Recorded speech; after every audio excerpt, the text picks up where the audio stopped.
Muito boa tarde a todos. Nós vamos dar início ao nosso último momento do seminário, agora tratando sobre economia da cultura. Está já aqui na mesa composta, como mediador, o Leandro Valiati. Ele é do Grupo de Trabalho de Economia Criativa, Cultura e Desenvolvimento da Universidade Federal do Rio Grande do Sul.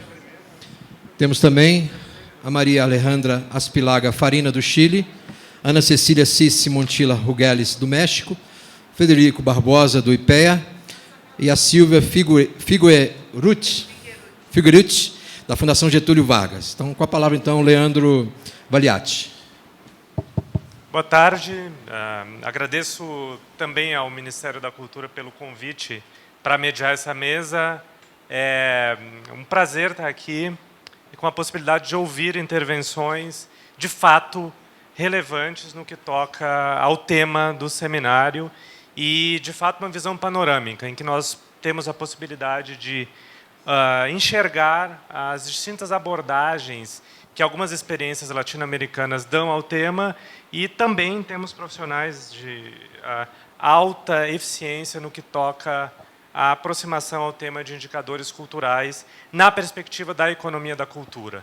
E eu acredito que esse é um ponto de ligação de alta relevância quando se fala de indicadores culturais, ou seja, porque quando falamos de economia da cultura, estamos potencialmente identificando o segundo passo da produção de indicadores culturais. Os indicadores prestam, de fato, informação qualificada para que possamos entender impactos no que toca à economia da cultura e, sobretudo, compreender de que forma essa economia se estrutura para que o setor cultural possa realmente se estabelecer como uma alternativa efetiva de desenvolvimento econômico na perspectiva da produção de impactos multiplicadores, de emprego e de renda, assim como impactos típicos do que se fala em relação a desenvolvimento econômico, dos quais a cultura é realmente um elemento privilegiado de fornecimento desses impactos de desenvolvimento humano, desenvolvimento social e outros mecanismos de reabilitação urbana e também de qualificação da vida em sociedade. E, de fato, eu penso que quando se fala de economia da cultura, se fala desses elementos amplos. E falar de indicadores culturais é realmente acionar uma lente qualificada para capturar esses fenômenos e, potencialmente, produzir políticas para maximizá-los. Eu não vou me estender muito mais, eu, de fato, procurei aqui tentar resumir um pouco o sentido da orientação da mesa e, mais praticamente, nós teremos 20 minutos de intervenção de cada convidado.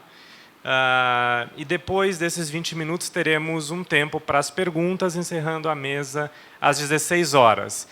Eu vou ser bastante rígido aqui, já peço desculpas aos convidados, a toda a mesa, mas eu vou ser rígido para que a gente possa ter um período para perguntas e, de fato, encerrar a atividade no horário previsto. E peço também que as perguntas sejam, de fato, mais perguntas e menos intervenções, menos observações, né? Eu sei que tem uma linha muito tênue entre uma pergunta e um comentário, mas eu peço que sejamos também muito objetivos nas perguntas e, eventualmente, nos comentários, para que mais pessoas possam falar. Bem, de imediato, então, eu passo a palavra à professora Silvia Figuerucci, que ela é coordenadora da FGV Projetos, para fazer a sua exposição. O controle. Bom, boa tarde a todos. Eu gostaria de agradecer o convite da Secretaria de Políticas Culturais. Para nós é um prazer estar aqui e podermos apresentar esse trabalho. Eu vou descer para ficar mais fácil. Esse trabalho que, como bem disse o Leandro, ele se apoiou em dados colhidos por várias instituições, algumas delas que se apresentaram ontem, principalmente IBGE e o próprio MINC, E eu tenho que fazer inúmeras ressalvas com relação a esse trabalho. Foi uma primeira tentativa de mensurar o tamanho da economia da cultura, e a FGV Projetos, que é a unidade que eu trabalho, pretende fazer novas edições a partir de dados mais específicos sobre o assunto, porque a gente sabe que é muito difícil, todos nós sabemos identificar os dados nessa área. Bom, a missão da Fundação Getúlio Vargas: gerar, transmitir e aplicar conhecimento para o desenvolvimento social e econômico do Brasil. Vou apresentar primeiro a unidade que eu trabalho, que é a FGV Projetos, que é uma unidade de assessoria técnica, que fica num braço de pesquisa e assessoria, justamente, não na área acadêmica. O nosso objetivo é utilizar o conhecimento produzido na área acadêmica no mundo real, vamos dizer assim como os outros institutos, o IBRE, que é conhecido por calcular as inflações, a inflação, e por calcular índices vários aí de vários setores da economia brasileira, a editora e o Instituto de Desenvolvimento Educacional, que faz os cursos de educação à distância em todo o Brasil. A missão da FGV Projetos, então, como eu disse, é contribuir para organizações públicas e empresariais para o desenvolvimento do país através da geração e aplicação do conhecimento adquirido nas escolas e institutos da FGV. Para isso, para a gente gerar essa contribuição, nós produzimos uma série de publicações. Nós produzimos cadernos sobre alguns temas que estão ou vinculados a projetos que a gente está desenvolvendo, ou sobre temas que nos interessam. E estudos, né? E aí eu mostro aqui os vários estudos que a gente fez, e eu vou falar desse aqui, que é a cultura na economia brasileira. Além disso, também a gente faz uma linha editorial de livros de arte. Não está dando para ler direito, mas esse aqui é um livro sobre o móvel contemporâneo. Nós fizemos outro sobre o móvel moderno. Aqui é um livro sobre um artista neoconcreto, Décio Vieira, e estamos preparando um sobre o mercado da arte no Brasil. Além de estudos mais técnicos, como a economia do Estado do Rio de Janeiro, de São Paulo, enfim. Então, além disso, nós temos uma área de desenvolvimento de projetos culturais, que é só para mostrar para vocês por que a gente está aqui, mas a gente conceitua, customiza projetos, produz estudos setorizados, faz projetos para as leis de incentivo, planeja a implantação de alguns projetos, faz o gerenciamento e faz também monitoramento através de indicadores sobre os mais variados equipamentos culturais. Então, aqui alguns projetos que a gente já fez. No Rio de Janeiro, Memorial do Estado do Rio, que é a nova sede do Arquivo Público, que ainda vai ser construído. Nós assessoramos o Museu Histórico do Palácio Itamaraty, no Rio. Concebemos o projeto do Museu da Moda, apoiamos o desenho da gestão do Cais das Artes, que é um complexo com museu e teatro. Fizemos a modernização da infraestrutura da Biblioteca Nacional, no Rio. Fizemos a modelagem das organizações sociais dos equipamentos do Rio de Janeiro, do Estado do Rio. E aqui alguns projetos que nós estamos acalentando ainda por fazer, que é o Distrito Criativo de São Cristóvão, voltado para a moda, o Museu do Estado de Rondônia, que é um museu histórico, o Museu da Justiça de São Paulo, e o livro que eu já comentei, e a digitalização do acervo documental da SEDAI, que é um retrato da cidade do Rio de Janeiro na virada do século XIX para o século XX. Bom, mas entrando no estudo. O primeiro desafio desse estudo, a leitura não está muito clara, mas, na realidade, esses círculos, um tem o título de economia criativa, o outro de entretenimento. A bola menor é a economia da cultura, que é igualzinha dos dois lados. E aí, esse foi o primeiro desafio. Quando a gente começou a fazer esse trabalho, ele tinha por objetivo apresentar a economia da cultura brasileira para comparar com outros países. Foi um desafio da OCDE. E nós começamos a ler a respeito, e a maioria dos estudos incluíam economia criativa. E aí a gente falou, mas economia criativa é um mundo muito maior do que a economia da cultura.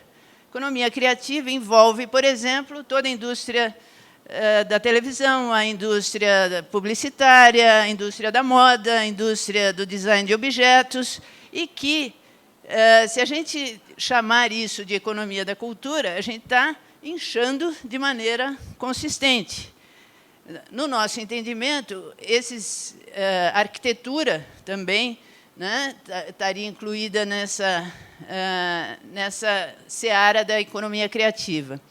E aí nós aprofundamos um pouco o estudo, até lemos um pouco sobre como os vários países analisam essa questão, e chegamos à conclusão, utilizando basicamente o que o próprio Ministério da Cultura usa, separando a economia da cultura da economia criativa. E aí nós esbarramos com a outra questão, do entretenimento, onde há uma convergência muito grande de atividades do entretenimento e da economia da cultura. Então, a discussão começou pelo futebol. O Brasil é um país do futebol, então o futebol é parte da cultura brasileira. Ninguém vai negar. Só que a indústria do futebol é um mundo, um setor da economia muito grande, e que a gente não pode incluí-lo num estudo da cultura. Estaria incluído no estudo do esporte. Então, por exemplo, a ida ao estádio de futebol para assistir um jogo, nós entendemos que é entretenimento e não cultura. Muito embora nós temos vários estádios que têm museu do futebol. E aí considera-se como cultura, logicamente, a ida ao museu do futebol. Mas nós temos que distinguir essas questões. E isso é um dos grandes desafios que a gente sentiu. Então, como é que nós fizemos o nosso estudo?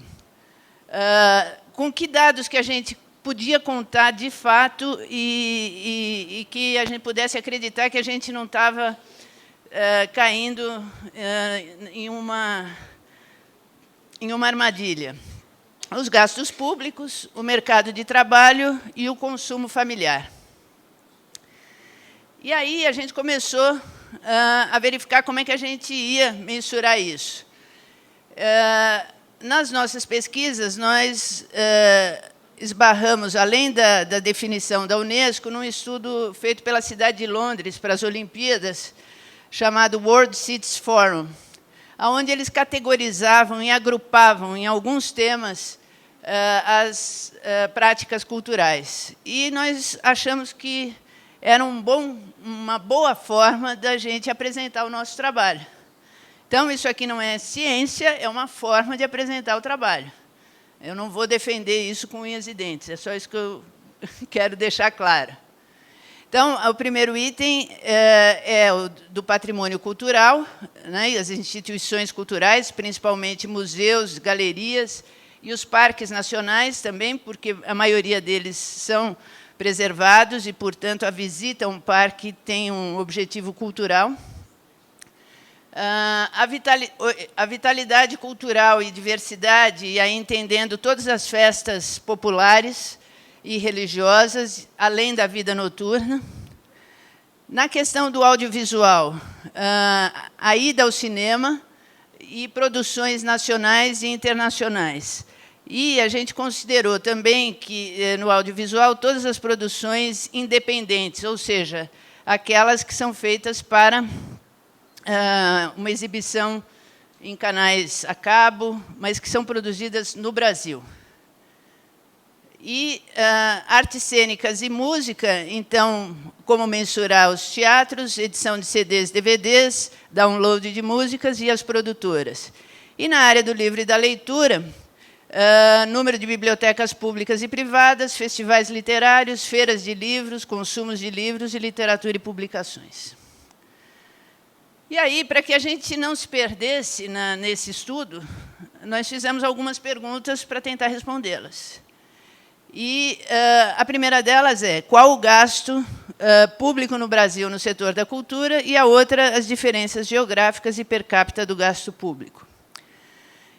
Eu começo pelo fim. Nós apuramos... outra questão. Eu estou apresentando dados de 2013, que foram inflacionados e convertidos para dólar em agosto de 2014. Tá? Então, não façam a conta reversa, porque ela não é realista com o dólar de hoje. Tá? Então, a gente tinha lá em 2013 que o governo federal aplicava 1 bilhão e 100, os governos estaduais, em conjunto, 1 bi e 900, e os municípios 1 bi e 800, com um total de gastos na área da cultura de 4 bi e 800 milhões. Como que isso aconteceu? Aí a gente vê lá no gráfico do alto, que é o orçamento federal. E aí a gente começa a ver as boas notícias. É crescente, ele cresceu 19% ao ano, entre 2003 e 2013. Não é? Da mesma forma, nos estados, a gente vê que também tem um crescimento, ainda que não tão constante, mas também cresceu 19% ao ano. E o municipal, mais irregular, cresceu 12% ao ano. Ou seja, a cultura cresce no país. Essa é a boa notícia. E aí, aqui seria a má notícia de mostrar que ela é a 21ª linha, né, do orçamento federal. E aí a gente colocou alguns, só para comparar, o maior gasto, em terceiro lugar, ali, a saúde, que gastou naquele ano 40 bilhões, a educação 36, segurança pública 4 bilhões, aí a cultura com 1 bi e 100, e a gente tem abaixo da cultura os gastos de esporte e lazer, e, por último, lá, a comunicação, com 600 milhões. O mercado de trabalho. Então, qual é a pergunta? Qual é o perfil do trabalhador da cultura? Quais as diferenças geográficas da oferta de emprego? E qual a evolução das empresas e dos espaços culturais? Então, comparativamente, a linha amarela é o geral do Brasil e a linha em rosa da cultura. Então, dos quase 49 milhões de trabalhadores do Brasil, 222 mil são da cultura. Mas também é crescente. Então, é um mercado que está aquecido, muito embora ele, ali no último ano, ele tenha estado praticamente estável. E aqui tem que se ressaltar que são trabalhadores com carteira assinada, ou seja, CLT, que tem vínculos empregatícios nessa área, e considerando que a área da cultura, a gente vai ver já, é uma das áreas que mais tem informalidade. Então, isso é outra dificuldade de mensuração, né? Aí também a evolução dos estabelecimentos. E aí, novamente, são estabelecimentos formais, que têm o registro, não é? Dos quase 6 milhões e 700 mil estabelecimentos em todo o Brasil, 60 mil são da área da cultura e também crescentes, né? E aí a gente tem que esse percentual é menos de 1% do total das empresas brasileiras, e 88% dessas empresas são microempresas, ou seja, tem menos de 10 trabalhadores. Mas elas cresceram 36% nos últimos 6 anos. Aí, aqui, alguns destaques de como isso se espalha pelo Brasil. A gente tem, na região sul, 18% das empresas são dedicadas a audiovisual e games. Na Sudeste, 62% para artes cênicas e música. No Nordeste, audiovisual e games, 12%. Na região Norte, teatros, artes cênicas e música, 2%. E na Centro-Oeste, artes cênicas e música, 6%. Aí, o percentual de trabalhadores formais, faixas de quanto eles ganham e a área de que área daquele grupo de atividades eles pertencem. Então, a gente vê aí que a área do livro e da leitura é a que melhor paga salários. Aqui a gente vê aqui... Opa! A gente vê aqui 36% dos trabalhadores da área editorial ganham entre 3 e 7 salários mínimos, não é? Enquanto que é muito reduzida aqui a faixa de um salário mínimo só e que está localizado principalmente na área de patrimônio e instituições culturais. E aí, como eu disse antes, o trabalho informal, né? Aí a gente vê que há uma diferença muito grande aí de trabalhadores. Deixa eu só me achar aqui. Aqui. A gente tem 43% dos trabalhadores na área da cultura são informais, enquanto que no Brasil, em geral, são 29%. Isso era esperado. Aí tem ali a distribuição pelas áreas. Com relação ao consumo familiar, aí nós utilizamos os dados da POF, da Pesquisa Orçamentária Familiar, que, para mim, foi uma grande descoberta e que eu fiquei fascinada pela possibilidade de identificar dados de consumo de cultura através dessa pesquisa. Aí, muito embora, no geral, o estudo mostre que apenas as famílias brasileiras gastam só 1% de seu orçamento na cultura, mas a gente tinha que ver se houve incremento no consumo, se há uma relação entre produtos públicos e privados e quais os produtos mais consumidos e diferenças regionais. Então, a gente vê aqui que entre 2003 e 2009, aí quando essa pesquisa foi realizada, houve um aumento de 110 para 127. Isso é um dado percentual, tá, gente? De 100... o consumo brasileiro aumentou 27% em geral e o consumo em cultura, 10%. Aí, aqui, aonde foi gasto, então? Aí a gente vê que, corroborando o que a gente viu hoje de manhã de hábitos de consumo, o cinema, aqui, o audiovisual, é a área que mais consome e que é a que mais cresceu também aqui, nesses dois recortes.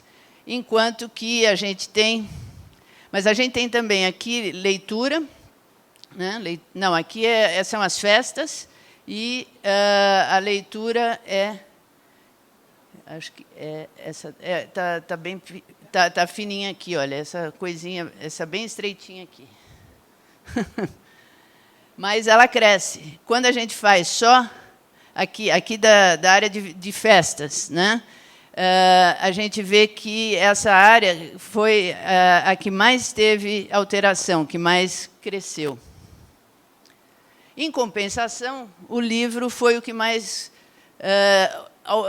aumentou o consumo. E aí tem uma característica que, como há muitos programas públicos de distribuição de livros, nós consideramos também o não monetário nesse consumo, que são os livros gratuitos.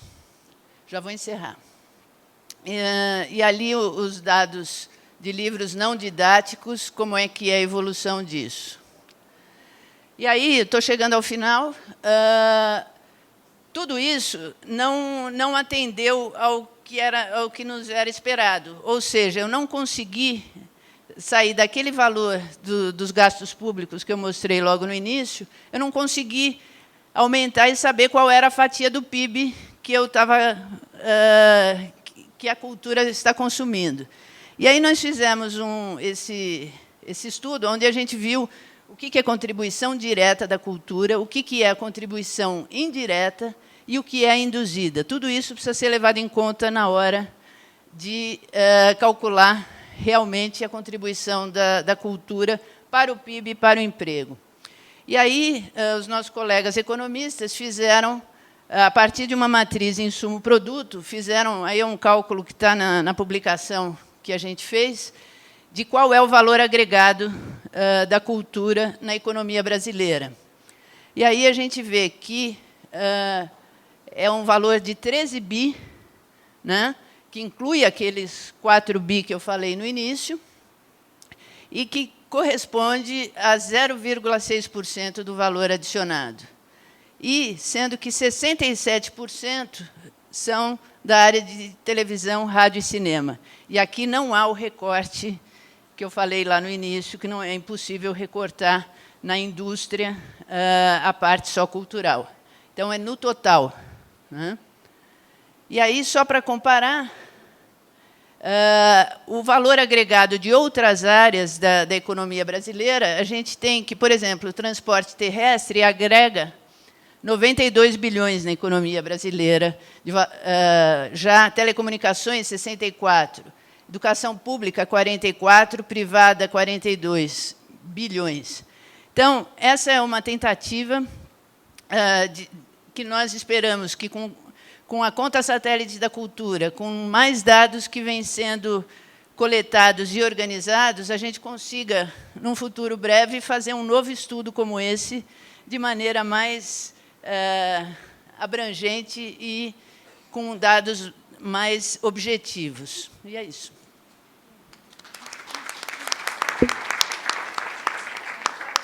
Obrigado, professor. Obrigado, professora. Eu não tenho autoridade moral nenhuma para fazer esse controle, porque quando eu falo, em geral, eu excedo o tempo, né? Mas, enfim, estou fazendo. Então, passar direto a palavra para o Frederico Barbosa, pesquisador do Instituto de Pesquisas Econômicas Aplicadas, o nosso IPEA. E é contigo, Frederico.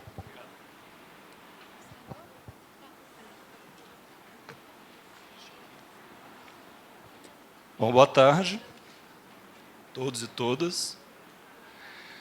Bom, fazer a escolha do que apresentar, para mim, foi meio complicado. Fazia muito tempo que eu não falava de economia da cultura, né? Comecei a trabalhar com isso, eu acho que em 2002, 2003. A gente fez uma série de publicações sobre mercado de trabalho, sobre consumo, mas foi perfeito porque a Silvia fez uma apresentação que eu seria incapaz de fazer. Então, foi bom não ter feito essa escolha, de reapresentar coisas ou requentar coisas que eu tinha feito há muito tempo. Na verdade, estou trabalhando com práticas, né? Fiquei hoje pela manhã super feliz de ver a quantidade de pesquisas de frequência, de práticas culturais, a minha pesquisa atual, para acompanhar o Plano Nacional de Cultura, né? Então, a gente está fazendo umas pesquisazinhas básicas lá de frequência de algumas práticas, né? Cinema, circo, teatro. Então, é um pouco isso que eu tenho trabalhado ultimamente. Mas aí, como eu vinha para cá, eu resolvi fazer uma coisa meio estranha. Alguns anos atrás, o Ministério me pediu um trabalho, ou eu fiz sem o Ministério pedir, nem me lembro mais, que era dar continuidade a um indicador de desenvolvimento da cultura. Tá?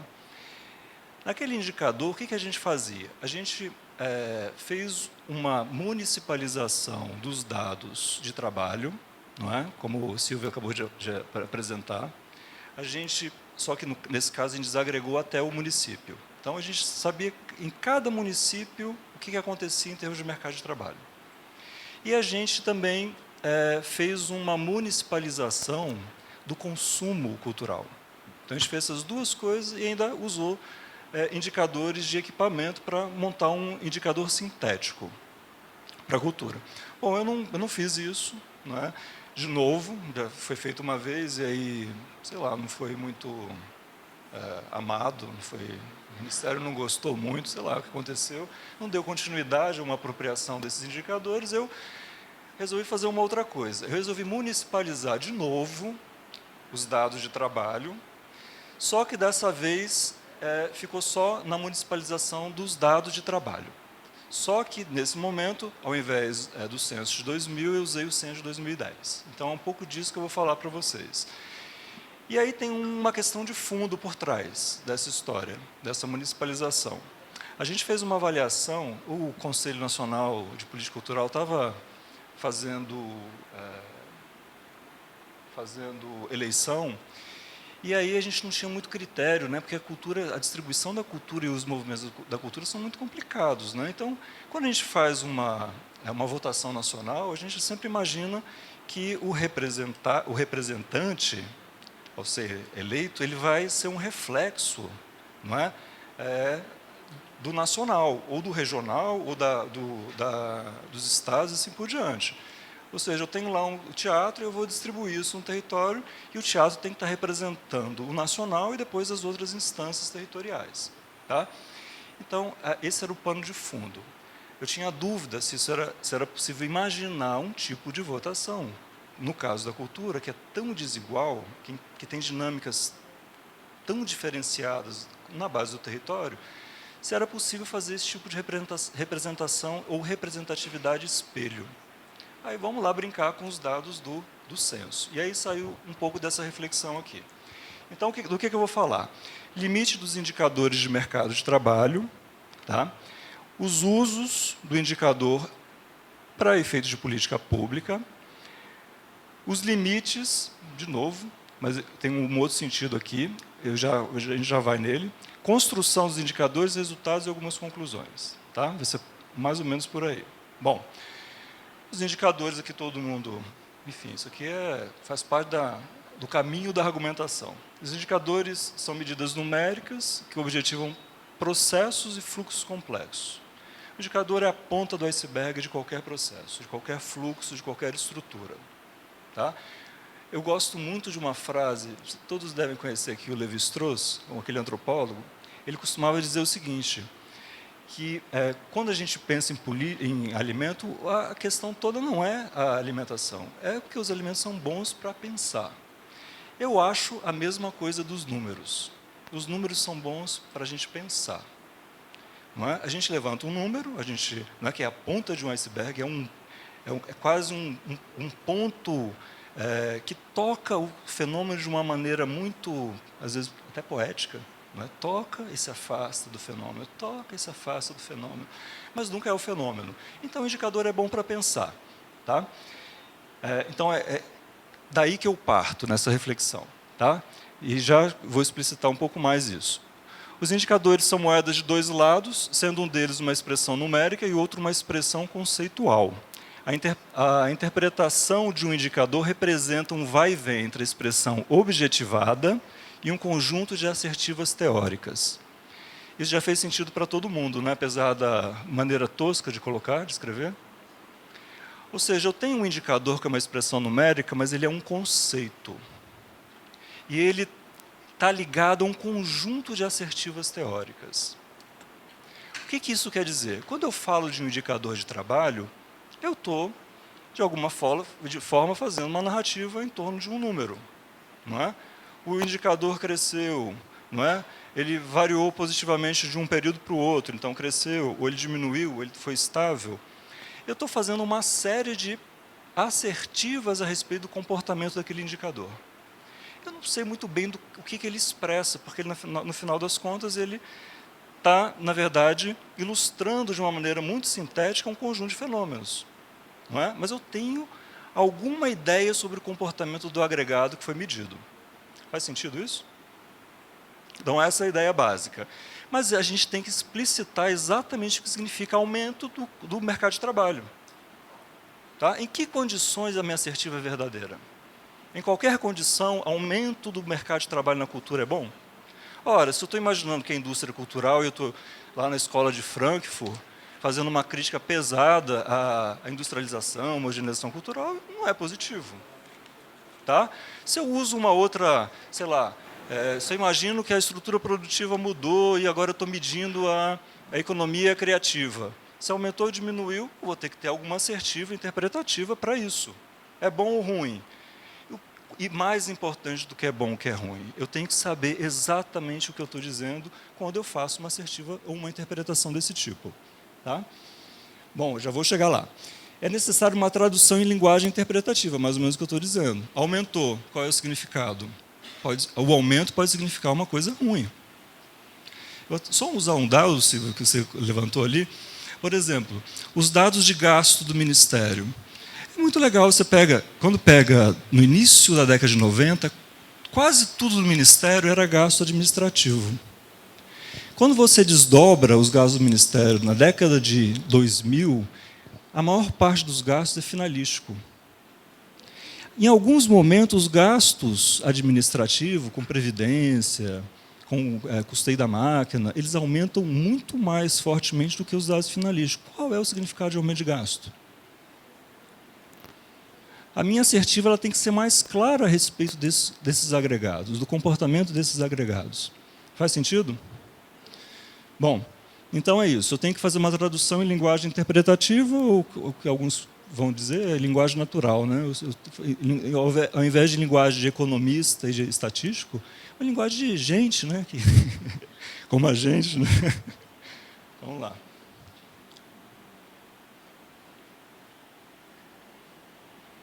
Opa. Ah, tá. Bom, alguma coisa disso aqui eu já toquei também. Os indicadores são a uma só vez descritivos e normativos. Eles tanto descrevem como eles são performáticos com relação à realidade. Eles criam realidades. Tá? Então, em alguns casos, a gente se perde um pouco. É bom aumentar o mercado da cultura. É bom aumentar o consumo. Ok, eu acho até que é bom mesmo. Tá? Mas a gente teria que ter mais tempo para conversar sobre isso. Mas, enfim, eu estou com uma carga normativa aqui imensa. Tá? O aumento do consumo da família não é necessariamente bom. Não é? Se eu vejo a composição lá de gasto da família com televisão, e eu acho que a televisão não está lá muito interessante. Gente, às vezes eu brinco, tá? Mas levem a sério. Então, eu posso duvidar da qualidade desse aumento de consumo. Hoje de manhã, a Cícera até falou do Harry Potter, né? Eu tenho um aumento do consumo de livro. É ótimo ler Harry Potter. Mas alguém pode me questionar, poxa, mas está aumentando com esse mercado editorial fundado nesse tipo de literatura? Eu não tenho que fazer alguns senões na minha política e na organização do meu mercado e na formação do público leitor? Então, eu tenho que fazer uma série de outros hipóteses ou assertivas para ter uma abordagem de conjunto mais sólida.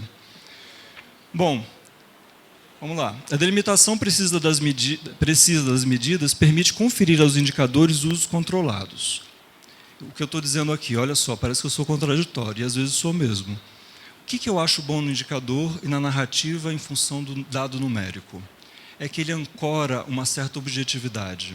Tá? Isso é um ponto positivo. Já? Nossa! Na hora que eu começo Bom, então vou passar rápido. Na hora que eu começo a gostar... Então, usos controlados. O uso do indicador nem sempre representa, mas ele sinaliza e chama a atenção. Eu acho que, em grande parte, o que o Ministério fez, ao pedir para o IPEA isso, foi um pouco tematizar os indicadores, um pouco a economia da cultura e também levantar questões que Silvia levantou. Olha, se eu tenho uma economia da cultura pungente, por que eu não, o gasto do meu Ministério não segue? Não é? Essa importância em termos de agregado econômico e, inclusive, de imposto. Tá? Então, é uma forma de politizar, de chamar a atenção. Tá? Então, isso também é importante. Bom, o indicador de trabalho cultural expressa dinamismo do setor e das profissões culturais, nas suas inter-relações com outros agregados importantes da economia. Não vamos desenvolver isso. Descreve a distribuição dos dinamismos territorialmente. O mercado de trabalho cultural brasileiro é dinâmico, também é clivado em múltiplas direções por desigualdades e insuficiências dinâmicas, especialmente em termos regionais e territoriais.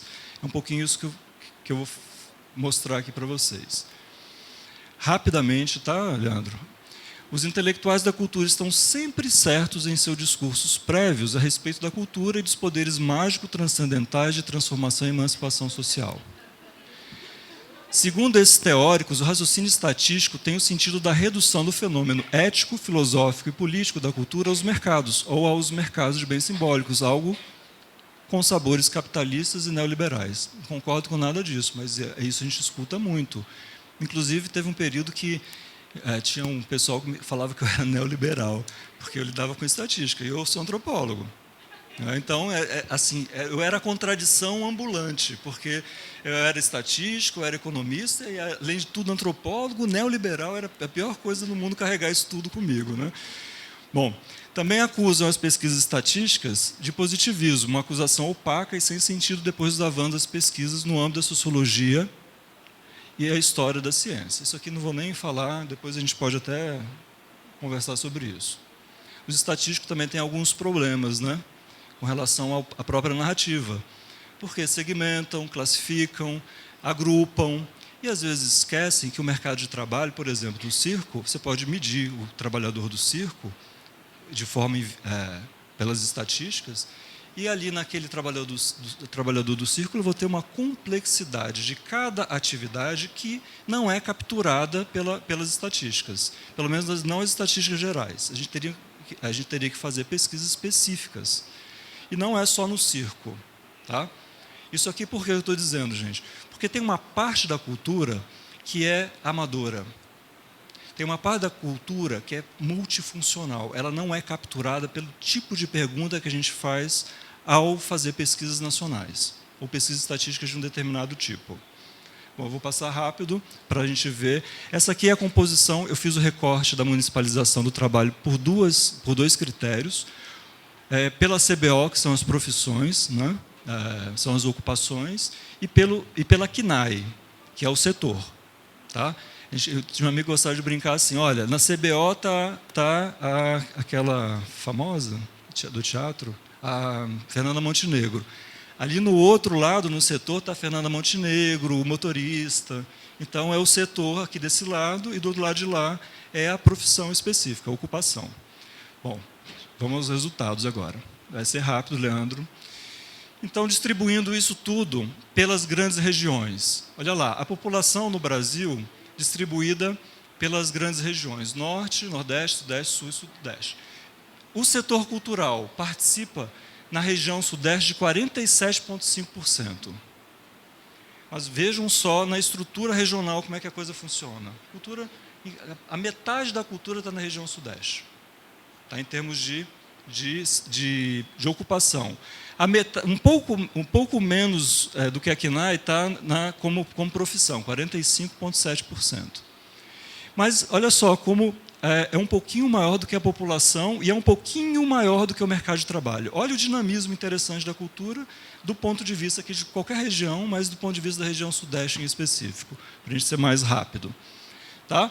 E o percentual da CNAE e da CBO no conjunto, isso aqui pelo censo. Se a gente for pela PNAD, esse número é completamente diferente, pela estrutura amostral. Tá? Completamente diferente. Então, na região Sudeste, 9,5% do trabalho era CNAE, 7,5% era CBO. Tá dando mais ou menos? Ou quer que eu explique um pouquinho mais? Você deixa? Tá bom. Bom, e agora, gente, vamos ver, isso aqui vai ser rápido. E aí eu fiz outros recortes. Isso aqui é o mercado de trabalho cultural no Brasil por UF. Aí eu acho que eu fiz o ranking. São Paulo, Minas, Rio de Janeiro, Bahia, Paraná. Olha só, esse é o ranking. É óbvio que segue a dinâmica demográfica, né? Mas olha aqui, desse lado, 9,7% do setor cultural de São Paulo, em São Paulo é CNAE. Ou o mercado de trabalho de São Paulo, o mercado cultural de São Paulo, de cultura, corresponde a 9,7% do mercado de trabalho de São Paulo, da UF. E assim vai, 7,7% das ocupações de São Paulo são CBO, são ocupações em cultura. Tá? Vamos vendo. Vamos agora para um outro recorte. aqui é pelas mesorregiões, outro agrupamento IBGE, tá? Que em geral a gente não trabalha muito. Olha lá, as 13 maiores KNAI da região metropolitana de São Paulo, depois vem Rio de Janeiro, Belo Horizonte, Porto Alegre, região metropolitana. Vocês não devem estar entendendo nada, né? E depois as menores, olha que legal, agora é essa parte mais legal. Essas aqui são as menores, mas olha só a participação da cultura como é enorme. Ela se mantém muito parecida, às vezes um pouquinho menor do que a de cima. Agora, eu abstraí a composição interna de cada um dos mercados de trabalho. Tá? Uns são mais artesanato, outros são menos, um é mais audiovisual. Agora, para a política pública, isso é fundamental. Não dá para fazer um discurso agregado. Tá? Então, era mais ou menos essa pegadinha. Vamos lá. Mas vamos acabar agora. Olha só, pelas micro-regiões. São Paulo sempre na ponta, né? Rio de Janeiro, Belo Horizonte, Barará, Barará.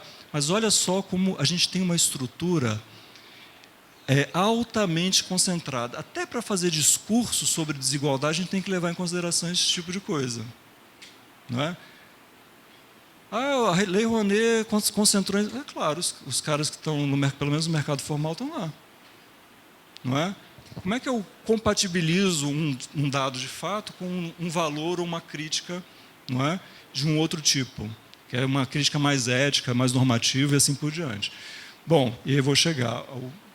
Essa aqui é a agregação por município. São Paulo continua lá na frente, também tem uma razão demográfica, mas também tem uma razão da dinâmica do mercado de trabalho, do mercado simbólico cultural, né, especificamente cultural.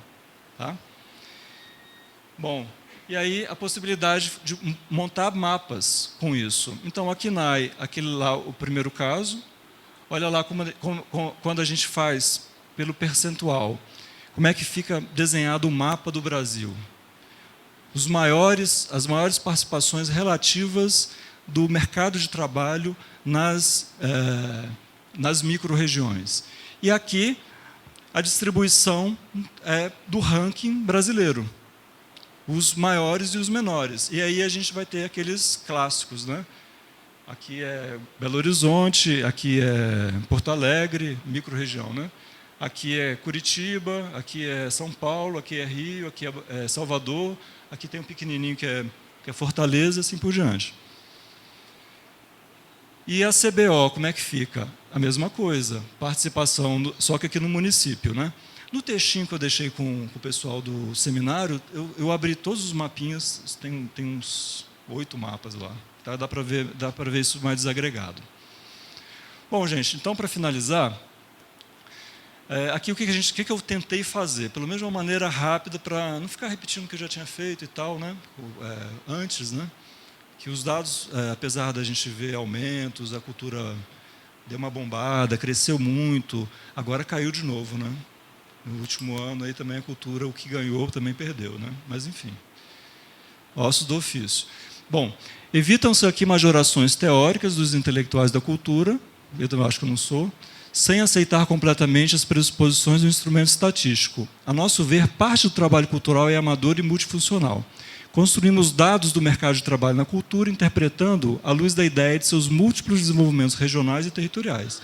Então, regiões e os vários territórios. A gente teria que ter mais tempo para ver como é que essas coisas funcionam, com uma interpretação mais cuidada, né? Mas, enfim.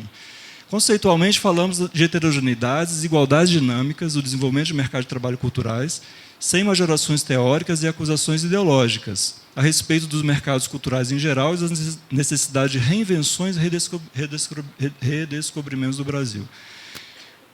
Uma pesquisa que levasse em consideração outras formas de produção de cultura precisariam de pesquisa sobre a prática amadora, basicamente, e práticas comunitárias de cultura, que a gente não tem. Tá? Parece que o CNICS vai dar uma margem para isso, né? Não sei. Vamos ver. Optamos por movimentar a descrição no espaço das estatísticas reconstruídas de seu e de seu campo de pertinência empírica, mantendo as reflexões indexadas ao sentido de contexto de valorização da cultura, como parte de processos econômicos das transformações do papel do Estado nas garantias dos direitos econômicos, sociais e culturais. Só para finalizar, ficou até meio elegante, né? Mas brincando também. O que eu quero dizer com isso, gente? O que dá cola nisso tudo? É que, de fato, seja o olhar que eu lance para a cultura, seja o mercado de trabalho considerado um mercado massificante, homogeneizante, empobrecedor da produção simbólica, eu tenho outras dimensões relacionadas à cultura que eu posso relacionar com a ideia de direitos sociais, econômicos e culturais. Eu tenho mais gente trabalhando, eu tenho uma produção simbólica, eu tenho pluralidade, eu tenho posto de trabalho que é importante do ponto de vista do direito ao trabalho. Então, aqui eu não tenho só uma lógica da cultura. O que justifica essa fala mais macro é exatamente a gente conectar todos esses elementos a um discurso relacionado aos ciclos dos direitos, né? O direito político, o direito de participar, de falar politicamente, não é? De ter uma identidade política, ao mesmo tempo a segunda geração de direitos, os direitos sociais, que me garantem algum tipo de acesso às distribuições, às produções e à riqueza, não é? Gerada em uma determinada comunidade, e que isso, de alguma forma, fique para gerações futuras, que é a terceira geração de direitos. Isso, de alguma forma, é ruim, é muito amplo, mas justifica levantamentos sem um cuidado argumentativo e teórico mais fino. Isso justifica, mas isso não me dá potencialmente um discurso de ação política. Se eu desconsidero as dinâmicas territoriais, se eu desconsidero os vários territórios da cultura, se eu desconsidero as diferenças das cadeias, né, dos APLs, da lógica setorial em cada um dos territórios, tá? Então, eu tenho que casar as duas coisas, uma ideia de dinâmica geral e depois um desdobramento disso em conceitos que me permitam uma intervenção mais cuidada, mais organizada e mais pontual sobre cada um dos elementos da dinâmica cultural. Obrigado.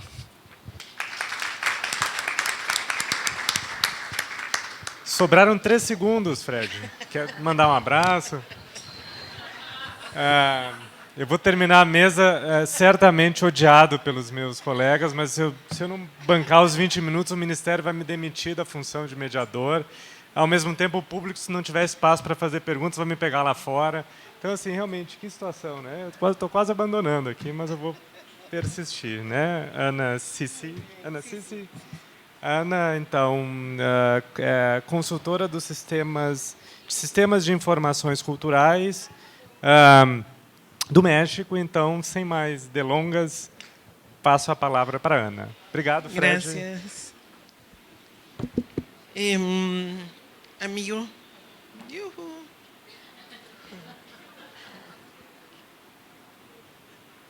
Bueno, yo no voy a hablar de indicadores. Les voy a mostrar de manera muy rápida un proyecto que se llevó a cabo con la Asesoría de México en Centroamérica para construir ecosistemas de información compleja. Y estos ecosistemas, les voy a explicar rápidamente en qué consisten y por qué estoy en esta mesa, aunque parezca una cosa extraña. Bueno, un ecosistema, esta cosa que ven aquí arriba, ¿dónde está el...? Ay, no, a ver, ¡yujú! Este punto aquí. Ok, a ver. Okay. Este diagrama que ven acá es la figura, digamos, gráfica de lo que es un ecosistema. Está constituido por un sistema de información cultural, un programa de estudios de público, un sistema de análisis de economía de la cultura, y la interacción de ellos tres crea un cuarto subsistema, que es un subsistema de estadísticas e indicadores culturales.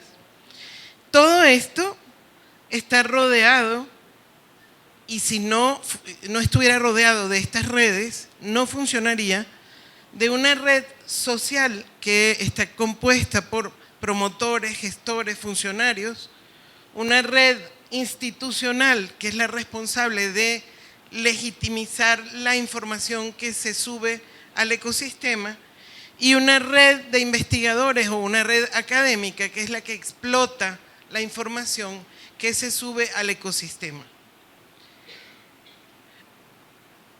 Para construir los ecosistemas, lo que hicimos en Centroamérica fue hacer una ruta crítica.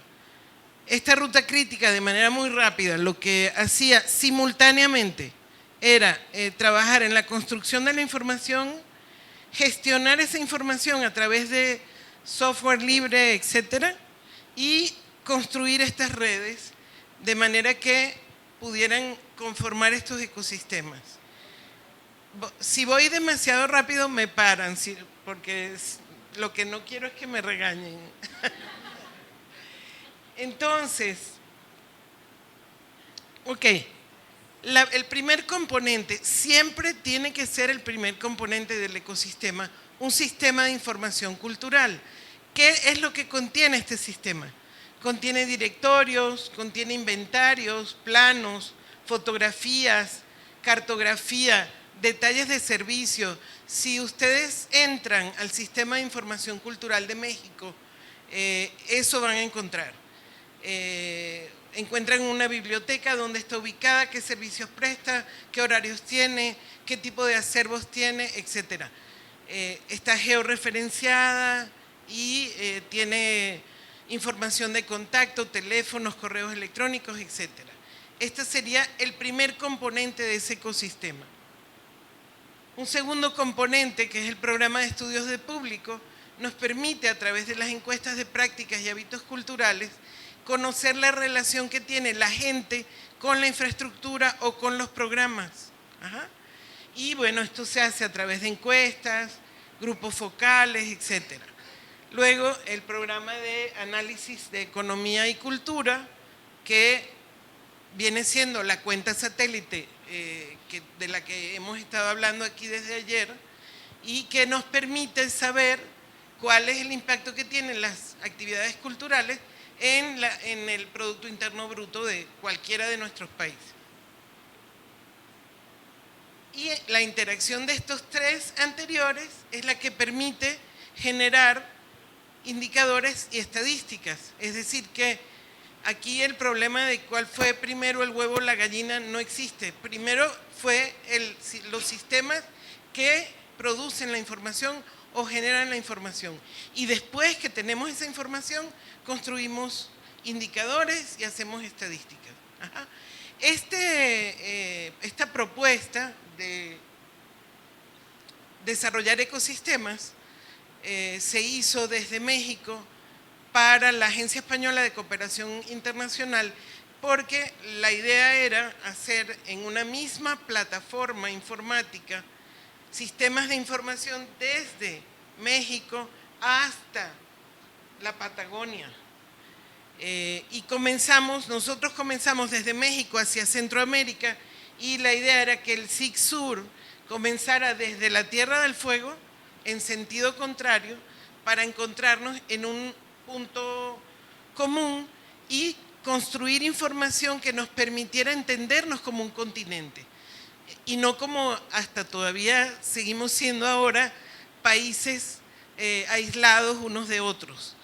Poco a poco, a través de estos programas y de estos proyectos, hemos comenzado a entendernos como continente y podemos evaluar políticas públicas que hemos aplicado de manera similar en nuestros países. Las redes, para explicarles qué es lo que viene alrededor de este ecosistema, las redes institucionales incluyen, en el caso de México, por ejemplo, a lo que sería el Ministerio de la Cultura, que es el CONACULTA, y a todas las demás instancias que producen información cultural, y que están dentro del CONACULTA, como por ejemplo el Instituto Mexicano de Cinematografía, el Instituto Nacional de Antropología e Historia, el Instituto Nacional de Bellas Artes, etc. Todos ellos tienen la responsabilidad de validar la información que se sube a los sistemas. ¿Quién sube la información? Los promotores culturales, bueno, la red académica es la última, los promotores, gestores, investigadores, etcétera, en sus comunidades son los responsables de subir la información al sistema de información cultural, y se hizo una campaña muy fuerte, comenzando en México, que luego se aplicó en Centroamérica, que se llamaba Ponte en el mapa cultural de tu país. ¿Para qué? Para hacerle de alguna manera entender a la gente cuál era el valor de que su información de su comunidad, sus elementos patrimoniales importantes, sus contenidos simbólicos significativos estuvieran dentro de esta cartografía cultural y no quedaran fuera del análisis. Entonces la campaña se llamó así, Ponte en el mapa cultural de tu país, y convocó voluntarios en todos los países centroamericanos, así como en México, para que previo a un proceso de capacitación pudieran subir información a una base de datos de acceso remoto que además permitía gestionar esos datos, interrelacionarlos, etc.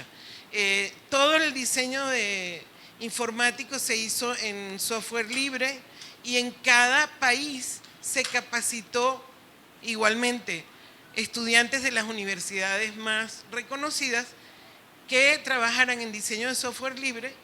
México donó el código fuente o el código madre, digamos, de este sistema para que pudiéramos estar en una misma sintonía.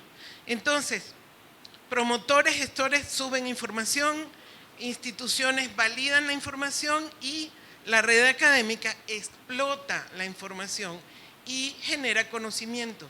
Entonces estamos hablando de un proceso de paso de la sociedad de la información a la sociedad del conocimiento, donde todos estos datos se convierten en documentos donde los investigadores intelectuales, etcétera, pueden a partir de esos datos explotar esa información y hacer pues sus investigaciones, etcétera, ¿no?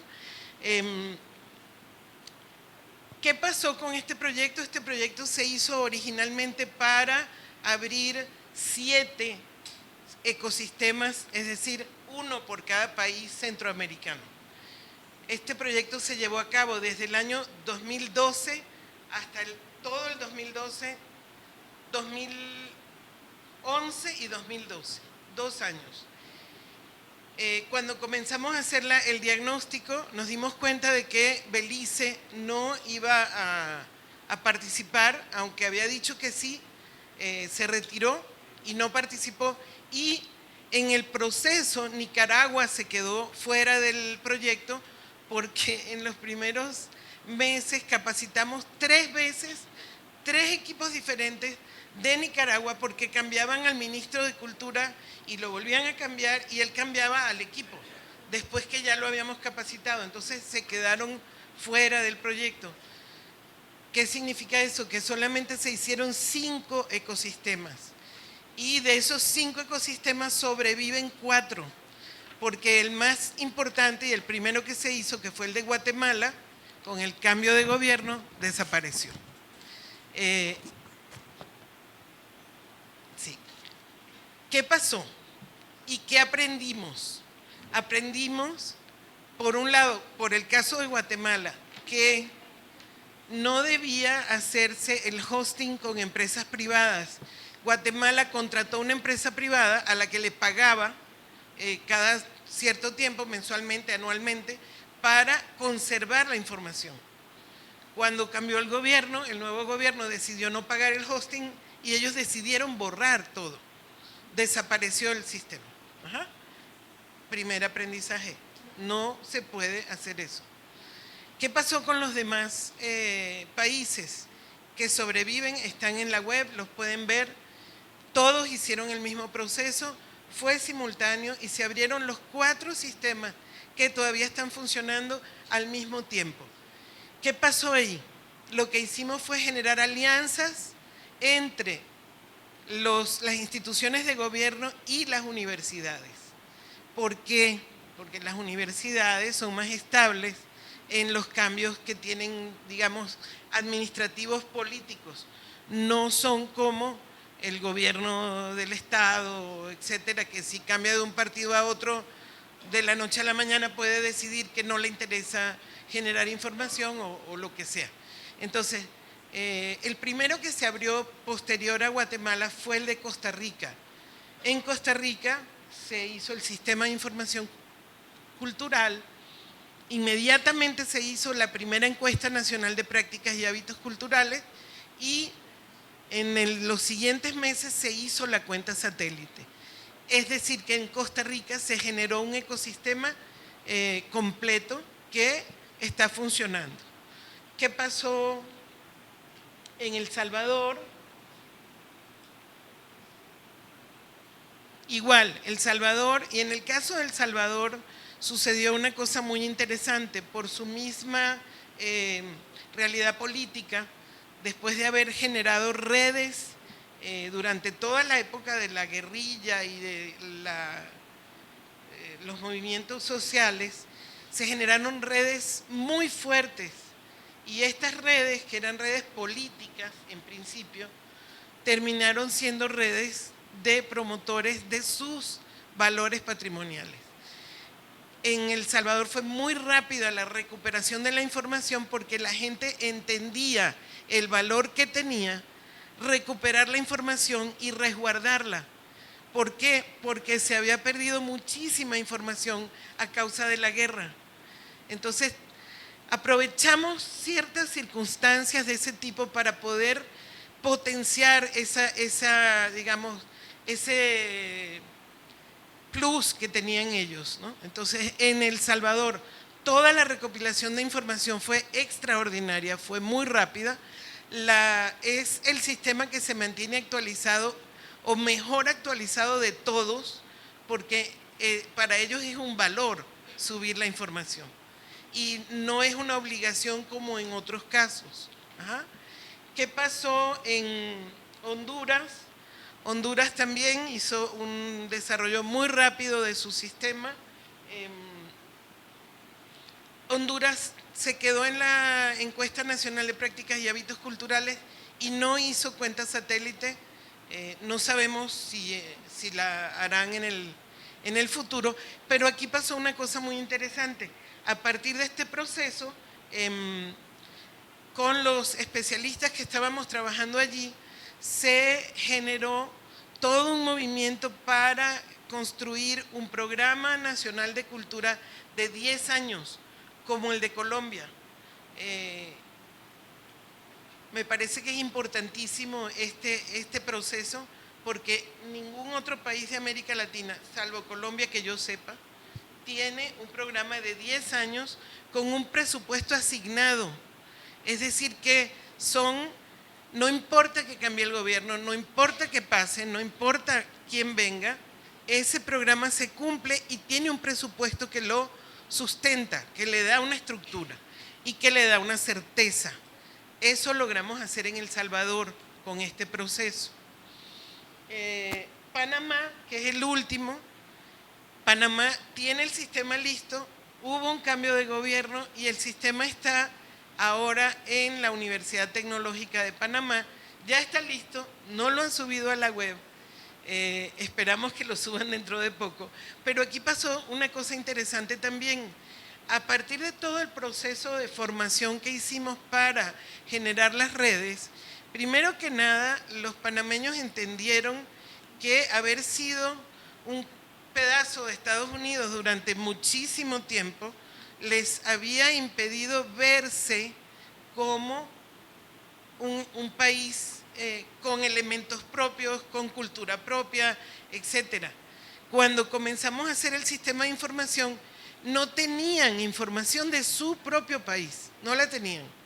Entonces, en Panamá empezamos de cero menos cero. Fue un proceso muy bonito, se generó una interesante respuesta de la gente y ahí pasó una cosa interesante con el cambio político que se acercaba al momento en el que estábamos haciendo todo este proceso, que fue que uno de los candidatos, que hoy en día es el alcalde de la ciudad capital, se acercó para pedirnos que lo ayudáramos a hacer un levantamiento de información sobre qué entendía la gente de la ciudad de Panamá como cultura y qué querían que este nuevo alcalde propusiera como programa de cultura. Y entonces se hicieron varias reuniones, se levantaron varias encuestas y el programa que se logró recuperar, digamos, de lo que había dicho el colectivo, la gente de la capital, es el programa que el alcalde actual de la ciudad de Panamá está aplicando. Lo que les quiero decir con esto es que este tipo de proyectos son proyectos estructurantes, generan sólidas bases de desarrollo, de empoderamiento de la gente para sus elementos patrimoniales. Aquí termina, creo que no me pasé, lo que les quiero decir es que además este proyecto fue un ejemplo de cooperación internacional porque no generó dependencia. Nadie, ninguno de estos países necesita que ninguno de nosotros vaya para allá para que sigan trabajando en su proyecto. Terminó el proyecto y ellos siguieron trabajando. El proceso de formación fue muy bueno, muy sólido y pudieron seguir trabajando sin los consultores. Y creo que eso es algo digno de decir porque conocemos muchas experiencias de cooperación internacional que cuando se van los consultores, los proyectos se desaparecen, se quedan en el aire y no culminan. Gracias.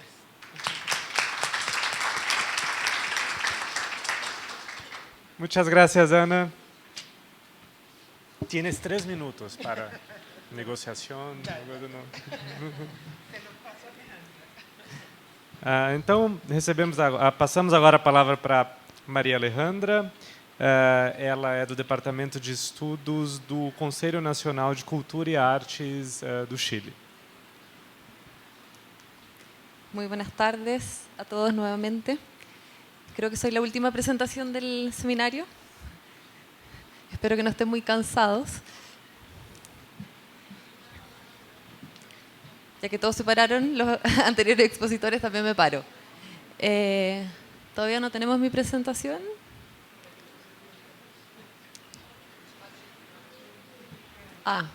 Voy a hablar más despacio. Okay.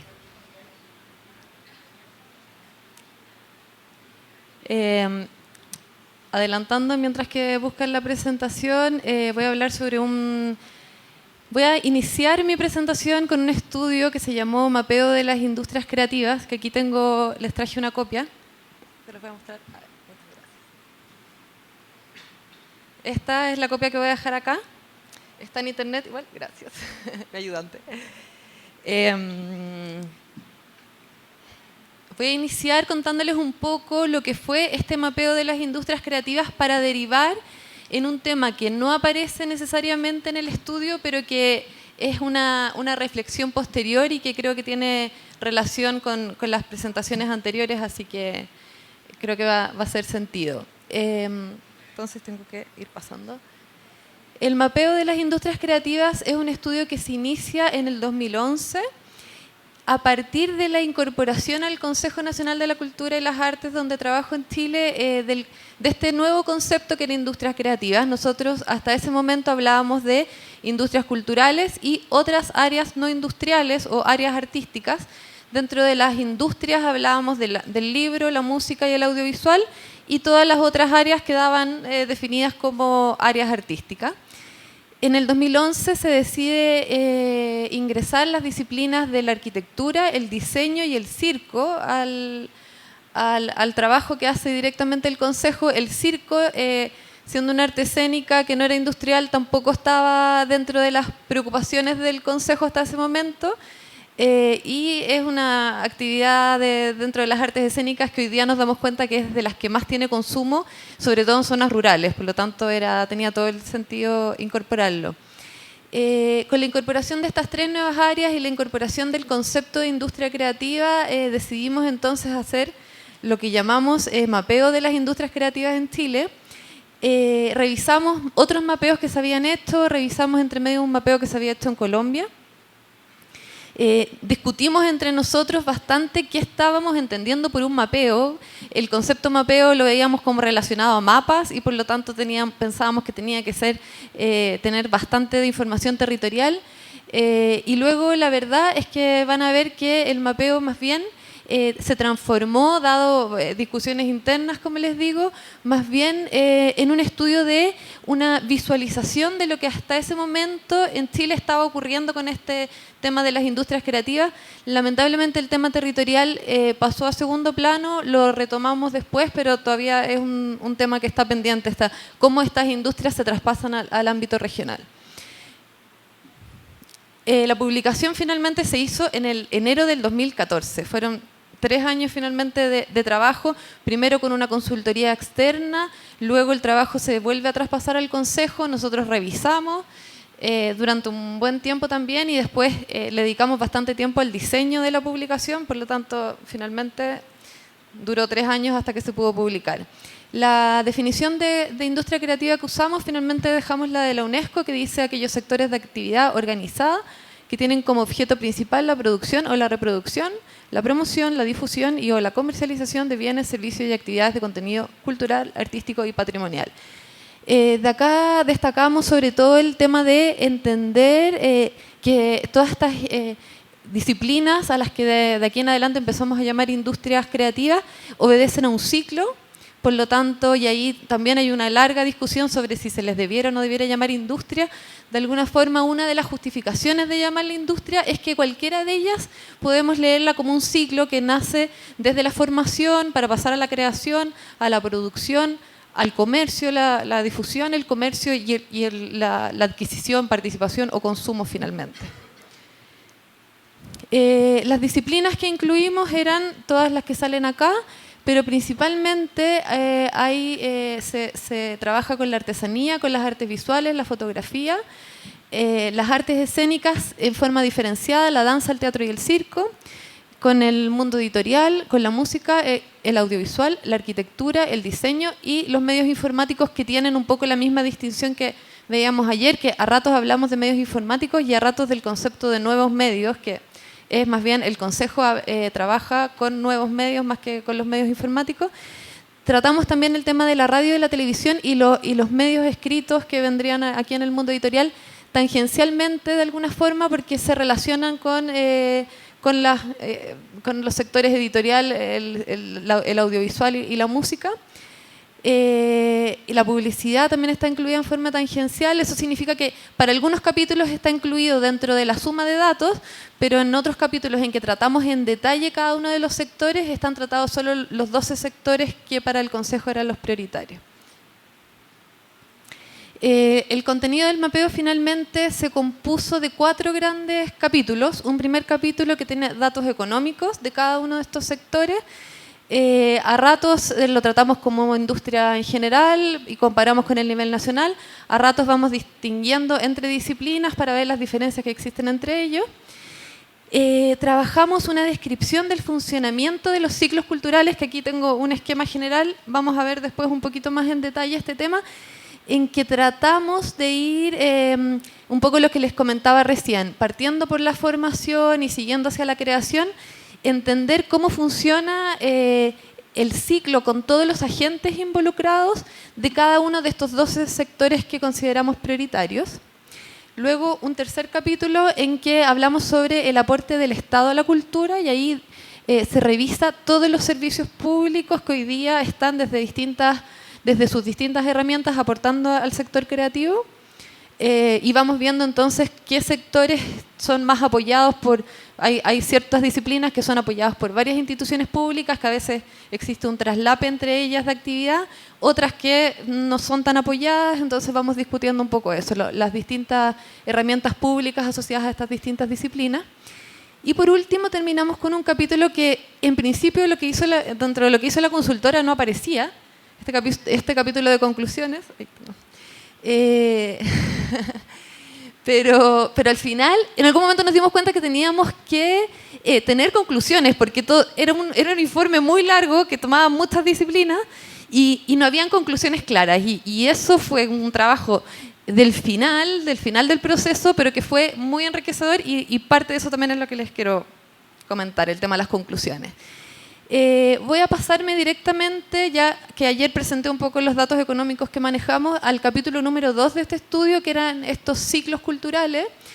Destacar que, como les decía recién, parten por entender cómo funciona la formación de cada una de estas disciplinas, avanzamos luego hacia cómo funciona y cuáles son los agentes involucrados en la creación y la producción, seguimos hacia abajo entre la comercialización y la difusión, y terminamos con lo que llamamos consumo, que es un término quizás un poco duro, debiéramos haberle llamado participación y consumo o acceso. Este diseño nos costó bastante también, dimos varias vueltas, sabíamos todos los agentes que participaban acá. Esto también quería decir que fue un trabajo más bien de carácter cualitativo, en que se hicieron focus group con expertos de cada una de las disciplinas, para llegar a definir entonces cuáles eran los agentes que participaban en cada una de estas cadenas. Bueno, y lo otro que quería decir aquí es que finalmente esto es como que la discusión que les decía al principio, ¿por qué le llamábamos mapeo? Finalmente dijimos, mira, esto funciona como una especie de mapa, vamos a entenderlo como que estos son nuestros mapas, y entonces volvía a tener sentido haberle llamado mapeo al estudio inicial. Entrando un poco más en detalle de cada una de estas 4 etapas, en la etapa de la formación fuimos a ver lo que existía en formación tanto formal como informal. De la formal teníamos más información proveniente del Ministerio de Educación. Nos dimos cuenta a partir de este estudio que el Ministerio de Educación en Chile tenía listados completos de todas las instituciones educacionales, universidades, centros de formación técnica e institutos técnico-profesionales que en Chile impartían, y podíamos identificar ahí en qué regiones estaban ubicados, qué carreras impartían y la cantidad de gente matriculada, diferenciando entre hombres, mujeres, y además podemos ver el origen del tipo de colegio del que vienen los chicos matriculados. Esto fue la única etapa del ciclo que pudimos trabajar en formato más territorial, y fuimos analizando en qué regiones de Chile se imparte esta carrera, y de alguna forma queda pendiente ahí el tema de, a partir de esto, hacer análisis posteriores de ver, claro, que por ejemplo acá en las artes visuales, si solo se imparten 5 regiones, difícilmente vamos a tener artistas visuales en las demás regiones. En el tema de creación y producción, vamos viendo entonces...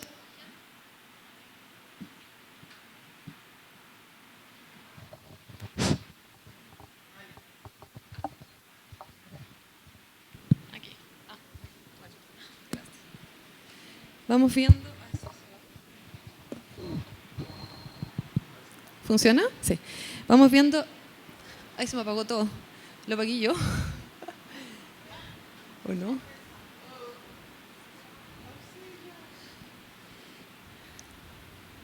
Quizás apreté yo algo acá.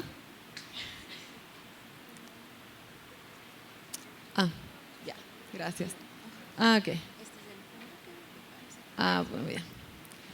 Voy a volver un poquito para atrás.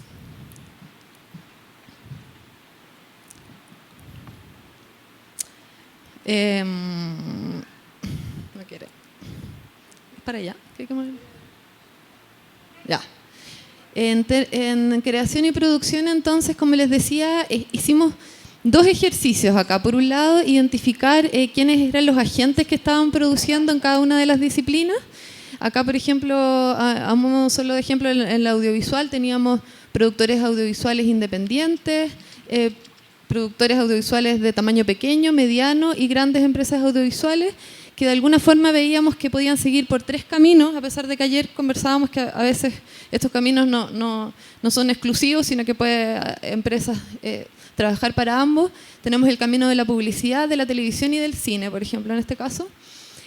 Y también hicimos un trabajo que fue más bien de percepción en primera instancia, pero creo que es interesante seguirlo trabajando, que era la percepción que tenía, en este caso, a partir de estos focus group, con las personas de cada disciplina, de qué otras disciplinas ellos usaban qué otras disciplinas creativas ellos usaban como insumo al momento de su creación.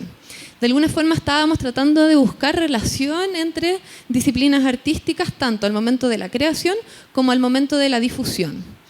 Entonces, por ejemplo, acá, como les digo, es de percepción, habría que afinar el instrumento por el cual medimos esto, pero, por ejemplo, aparecía que en el mundo audiovisual usaban como insumo el diseño, usaban como insumo la fotografía, usaban como insumo el teatro. ¿Ya? También tenían como una escala de valores con qué tanta intensidad usaban cada una de estas disciplinas al momento de la creación. Luego avanzamos hacia la etapa de la distribución y comercio. Aquí, por ejemplo, en el sector de la música, diferenciábamos, por ejemplo, en este caso, entre lo que era la distribución gratuita y la distribución pagada, y lo que es también la distribución en formato digital, de lo que es la distribución en formato físico y además lo que son los espacios de presentación en vivo. Y hicimos nuevamente el mismo ejercicio de ver con qué otras disciplinas usted se relaciona al momento del comercio y la distribución y el comercio.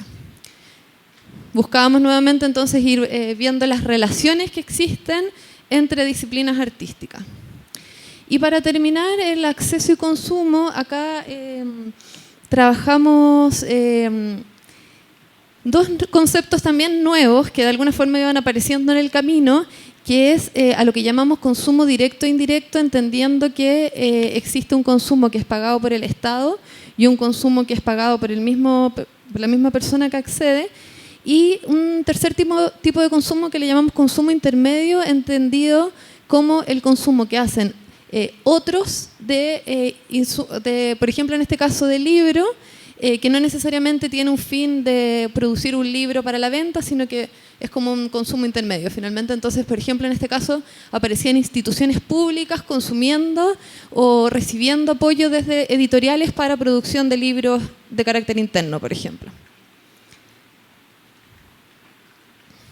Bueno, eso en tanto los ciclos. De alguna forma, esta información yo creo que todavía intentamos la primera parte, el primer capítulo, que era con datos económicos más duros, en que hablábamos de número de empresas, de tamaño de empresas, de número de empleados.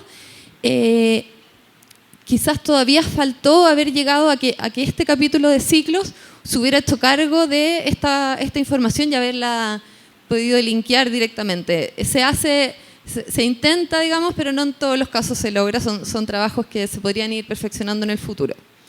Y lo otro también decir que estos ciclos, de alguna forma, quizás las personas que trabajan en cada una de estas disciplinas los conocen y no les parece extraño y tal vez no parecía tan novedoso, pero de alguna forma lo que sentimos que era el gran valor de esta publicación en el sentido de este segundo capítulo era el hecho de tener para 12 disciplinas una misma mirada y un mismo nivel de información. ¿Ya? Hasta ese momento habían ciertas disciplinas de las que como consejo entendíamos mejor cómo funcionaban, entonces de alguna forma homologa la información que teníamos para todas las disciplinas artísticas. Y ahora quiero entrar dentro de lo que decía que son las consideraciones finales que tuvo esta publicación. Nosotros en el momento de los antecedentes y los referentes como de marcos conceptuales habíamos hablado de los círculos concéntricos de David Crosby, que no sé si los han escuchado mencionar, es una economista que habla bastante sobre el tema de la industria creativa, y él proponía un modelo al que le llama círculos concéntricos. De alguna forma él dice, la industria creativa, con todas sus particularidades que la hacen diferente de lo que es un sector económico tradicional, él destaca que además dentro de la industria creativa existen disciplinas que también tienen lógicas de funcionamiento un poco diferentes entre ellas, y él propone agruparlas en 4 categorías. Entonces habla de un núcleo en que pone las artes creativas centrales, donde pone la literatura, la música, las artes escénicas, las artes visuales. Después avanza con otras industrias culturales centrales, avanza hacia industrias culturales más amplias y termina en el último círculo con lo que llama otros sectores productivos. Y lo que él dice es que en el núcleo él visualiza que están las disciplinas artísticas más duras, tal vez, de alguna forma, que tienen, aquí dice, características, bueno, que entre las capas tienen características similares entre ellas, complementarias entre grupos, y así dice, las ideas creativas se originan en el núcleo de las artes creativas, como con la música, la literatura y las artes visuales, y estas ideas o influencias se van haciendo difusas en la medida que se van alejando del centro y van avanzando a través de esta serie de capas o círculos concéntricos. Nosotros la verdad es que tomamos esta idea y la transformamos un poco. Solo tomamos como la idea de distintas capas con un núcleo más duro y cambiando un poco su estado hacia la periferia. Y hicimos nuestro propio modelo que ya no son necesariamente círculos. Acá la diseñadora los hizo más bien como cuadrados y pentágonos. Bueno, la definición de esto se las voy a ir leyendo de a uno. En el grupo creativo del corazón, que le llamamos la parte central, dejamos todas aquellas áreas artísticas con las que trabajaba el Consejo, a las que no llamábamos industria, dentro de las cuales están las artes visuales, las artes escénicas, la artesanía y la fotografía.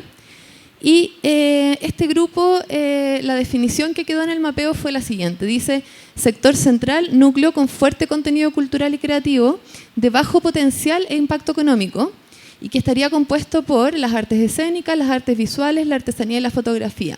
Aquí se originaría gran parte de los contenidos creativos que alimentan, trascienden y se masifican a través de los otros grupos. En el segundo grupo estaría quedando todas aquellas disciplinas que nosotros consideramos previamente como industriales, que sería el audiovisual, el editorial asociado a libros y la música. Este sector, según lo que quedó establecido en el mapeo, se le llamó Grupo 2, Creativo Industrial, conformado por sectores con alto contenido cultural y creativo que son capaces de producir industrialmente en forma seriada, como por ejemplo el cine, la música y la industria editorial. Conviven en este grupo empresas de carácter independiente con empresas de carácter mayor, como sectores más cercanos a la realidad industrial. Además, presentan altos índices de consumo por parte de la población. Un tercer grupo, al que llamamos grupo de medios, estaría conformado por la televisión, el editorial, pero en este caso asociado a lo que son las publicaciones periódicas, y la radio. Este tercer grupo le llamamos grupo creativo de medios, que es un sector que se provee de contenidos y elementos de los grupos anteriores y los transforma en bienes y servicios de carácter masivo. Está principalmente vinculado a la industria del entretenimiento, que cuenta con mayor potencial económico, como son la televisión, la radio y los medios escritos. Y otra característica de este grupo es que principalmente se financian con publicidad. Eso los hace, es también otra cosa que los diferencia. Y el último grupo, al que el encargado de arquitectura siempre me dijo que no le gustaba nada el nombre que le había puesto a su grupo, que en realidad fue como que en el momento ya se nos había acabado la creatividad, tendríamos que revisar el nombre del grupo, pero le llamamos Grupo Creativo de Apoyo. En este grupo estaría la publicidad, la arquitectura, el diseño y los medios informáticos. Y este cuarto grupo entonces sería el sector más alejado del corazón, que si bien mantiene su contenido creativo, lo pone al servicio de otras industrias y se transforma en parte de un proceso productivo superior, como es el caso de la arquitectura, el diseño, la publicidad y los medios informáticos, donde el valor cultural pierde relevancia por sobre otros factores más utilitarios. Hasta aquí llega el mapeo, que es la publicación de las que les hablaba recién. Y a partir de esto, ahora recientemente hemos tenido que, de alguna forma, aplicar o nos han pedido hacer diagnósticos sobre la industria creativa y estamos retomando esta concepción de los círculos de Trosby adaptados a Chile. Y de alguna forma, ¿cuánto rato tengo? ¿En serio? Ya, perdón. Muy rápido les voy a mostrar. La idea, en realidad lo que venía ahora era lo más importante, pero de alguna forma estamos confirmando, no es confirmar la teoría, porque en realidad la teoría de Trosville ya estaría confirmada, de alguna forma estamos queriendo, con los datos disponibles, validar el que existiría, dada esta adaptación que hicimos también de los círculos de Trosville a Chile, ver que efectivamente con los datos disponibles estas disciplinas, estos grupos se comportan en forma diferente. ¿Ya? Esto lo hacemos en función de 4 ámbitos de análisis. Uno es el tamaño de las empresas y sus ventas, otro es la caracterización del empleo, otro es la distribución territorial y otra es la dimensión y tipos de consumo. Muy rápido entonces, mostrarles algunas gráficas que de alguna forma muestran este comportamiento diferente. Tenemos, por ejemplo, acá, bueno, hay un grupo 5 que puede hacer un poco de ruido en algunos gráficos. En realidad son disciplinas que eran más bien transversales o que tenían que ver con otras lógicas y que las dejamos como un grupo de los que no pertenecían a los otros grupos para que los gráficos tuvieran el 100% de las actividades. Pero vemos, por ejemplo, acá que el grupo 1, que es el grupo del corazón, tiene un porcentaje de 20% del total de la industria creativa en términos de número de empresas y tiene un 3% en la participación de las ventas. Y lo contrario ocurriría con el grupo 3 de medios, que tiene un 4% de participación en términos de empresa y un 35% en términos de venta. En términos de tamaño de empresa, vemos que el grupo 1 se escapa hacia arriba con el porcentaje de microempresas que llegan al 93%, mientras que para los otros grupos las microempresas nunca superan el 80%.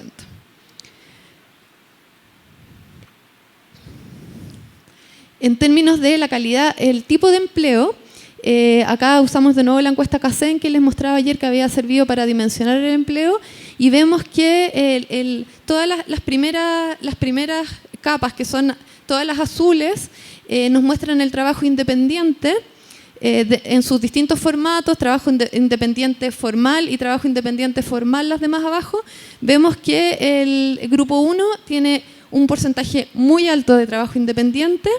El que baja para el grupo de industria sigue bajando para los medios, que serían los que tendrían de alguna forma la mayor proporción de trabajadores con contrato y dependiente, y vuelve a subir el nivel de trabajo independiente para el grupo 4, que serían los arquitectos y los diseñadores principalmente. En términos de hombres y mujeres que trabajan en cada uno de estos grupos, vemos que también hay diferencia. Donde trabajan más porcentaje de mujeres, es en el grupo 1. De alguna forma estamos queriendo demostrar con todos estos datos que efectivamente existe un comportamiento diferente entre ellos. Queda todavía por seguir investigando y quiero mostrarles una última, que es en términos de distribución territorial, que me parece bastante interesante, que es esta, en que mostramos en términos de territorio, los gráficos de arriba muestran la cantidad de carreras existentes, y los dos colores son el color rojo más fuerte, son la cantidad de carreras existentes en otras regiones diferentes a la región metropolitana de Santiago, y el color más claro tiene que ver con la cantidad de carreras asociadas a esas disciplinas de ese grupo en la región metropolitana. Hay una relación, y abajo tenemos la cantidad de empresas. Hay una relación bastante directa entre la cantidad de carreras que se ofrecen por cada grupo y la cantidad de empresas que se conforman.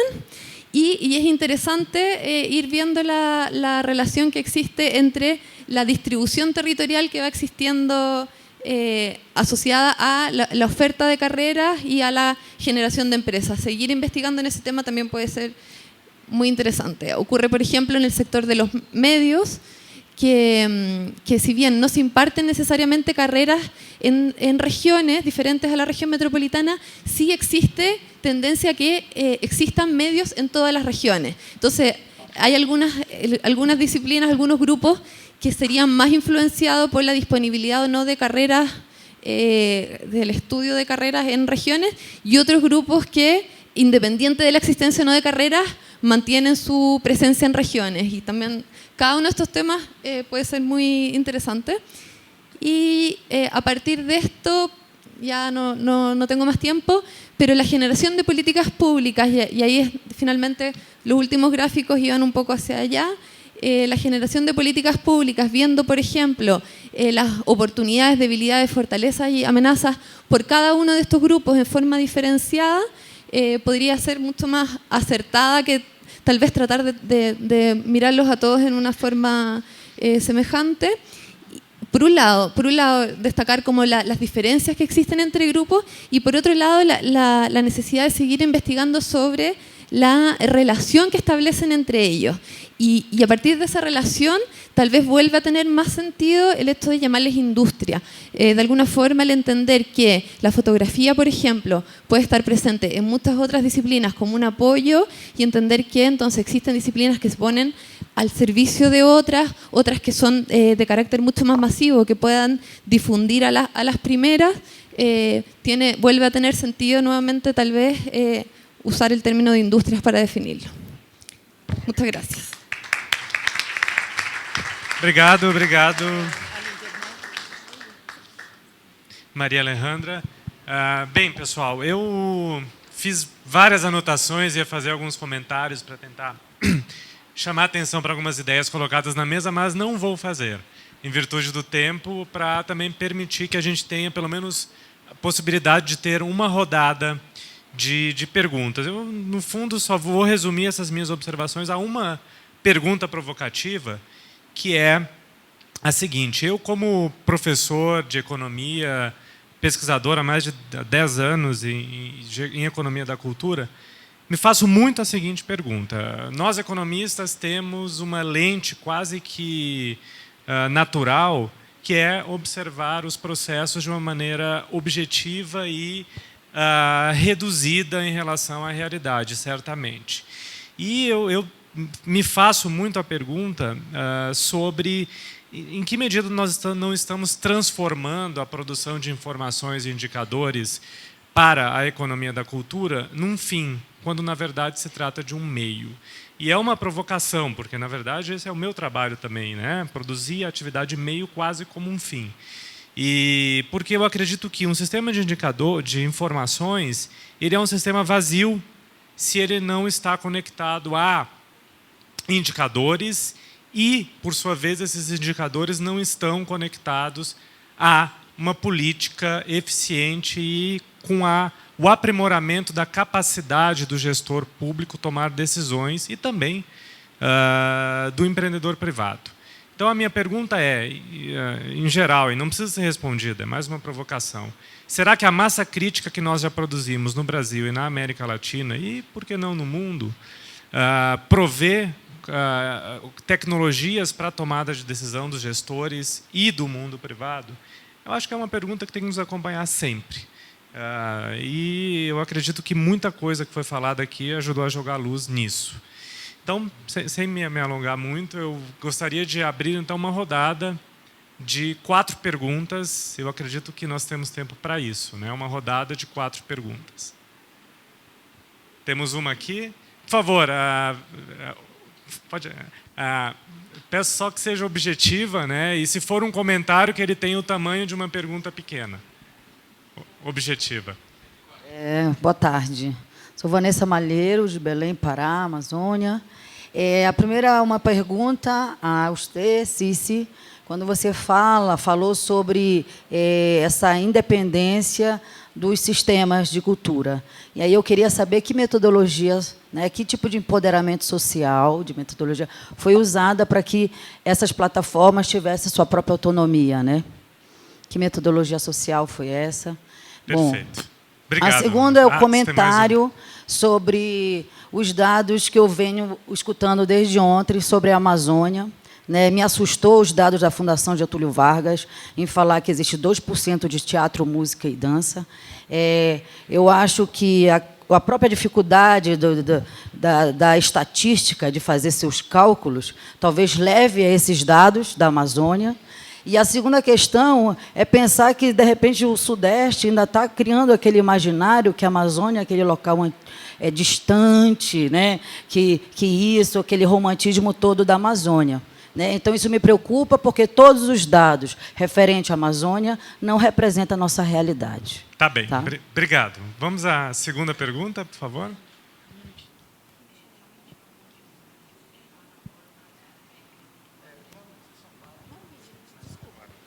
Podemos ir para a segunda pergunta, por favor, então?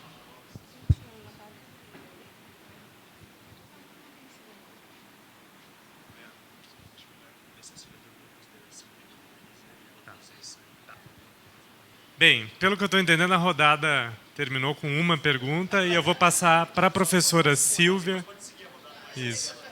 Eu vou passar para a professora Silvia responder a pergunta e fazer alguma consideração que ela queira, porque ela tem voo agora e precisa sair da mesa. Bom, eu queria só, respondendo ali a colega da Amazônia, na realidade não é que apenas 2%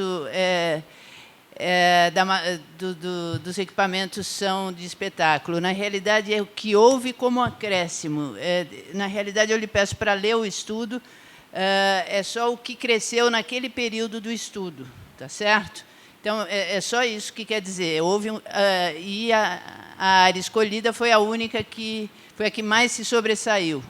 É nesse sentido. Nas outras regiões houveram outros destaques. Ali são só destaques no período do estudo. E eu queria só salientar o seguinte: esse estudo está na internet, no site da FGV Projetos, em publicações, é bem fácil de achar, pela corzinha dele, né? E quem quiser a versão impressa, por favor, me mande um e-mail, e é o meu nome, com @fgv.br, e a gente está à disposição para mandar isso a vocês. Como eu disse, é um estudo extremamente preliminar e eu fico contente de ver que o colega do IPEA utilizou a mesma fonte de dados que a gente, assim como o estudo do Chile também teve as mesmas dificuldades que o nosso grupo para definir os recortes da cultura e da economia criativa. Enfim, eu acho que a gente está, numa reunião como essa, a gente está dando passos iniciais para poder tentar criar indicadores que não prejudiquem de forma nenhuma novas políticas públicas, como disse aqui o nosso coordenador aqui, mediador, que eu acho que, na realidade, os indicadores só servem para uma análise e para algumas diretrizes, mas eu tenho certeza que a sociedade é muito mais ágil do que qualquer número que nós venhamos a produzir na cultura. Obrigada e desculpe aí a saída intempestiva. Obrigado, professora. Bom, então agora abrimos de novo a rodada de perguntas.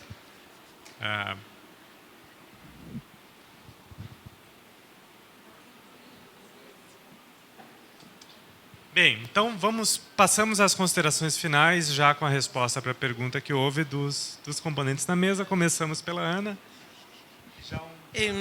Sí. Bueno, primero que nada, muchísimas gracias, Cristina, por invitarme. Buen viaje. Se van, así que interrumpo un poquito.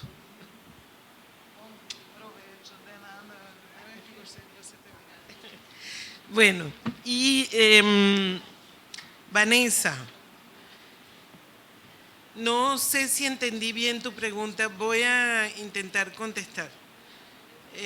Cuando yo hablaba de hacer independientes a estos sistemas, me refería a que no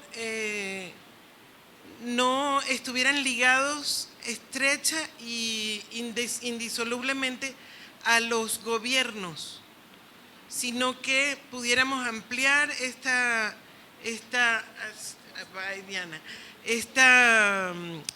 digamos, este trabajo colaborativo con todas las instancias de cultura que estén alrededor de ellos. De manera que si una de estas instancias se retira o cambia de idea o cambia el gobierno o cambia el partido o X, no afecte a ese sistema. Y esto fue un aprendizaje a lo largo del tiempo que estuvimos trabajando en Centroamérica, pero no solo en Centroamérica. Quiero decirles que el Sistema de Información de México es un sistema que tiene más de 20 años y ha tenido altos y bajos a lo largo de los cambios políticos. Y aunque ha sido un ejemplo para el resto de América Latina y nos tocó asesorar a Chile, Argentina, Colombia, Ecuador, Centroamérica, etcétera, el sistema de información de México hoy en día está a un paso de desaparecer. ¿Por qué? Porque hubo un cambio de gobierno. ¿Por qué? Porque las nuevas autoridades no entienden la importancia que tiene generar información. ¿Por qué no va a desaparecer? Porque tuvimos la precaución de descentralizarlo y cada estado se apropió de su parte y cada estado es responsable de su parte. ¿Qué significa eso hoy en día? Que de los 32 estados que conforman a México, algunos sistemas son muy buenos, muy fuertes, muy sólidos, pertinentes, oportunos, y otros no tanto. ¿Por qué? Porque en cada estado hay un partido diferente, un enfoque diferente, intereses diferentes. Entonces, lo que, digamos, al final de la historia, las conclusiones a las que llegamos nosotros después de esta consultoría, tienen que ver con que no debemos quedarnos aferrados a un solo tipo de compañero, digamos, de viaje, sino todo lo contrario, debemos abrirnos y buscar la colaboración de muchas instituciones diferentes que le den fortaleza y le den continuidad y permanencia a estos sistemas de información, y con la esperanza de que algún día las autoridades entiendan que genera información importante para diseño de políticas públicas, para la evaluación, para entender el fenómeno cultural desde todas sus dimensiones. No sé si respondí tu pregunta.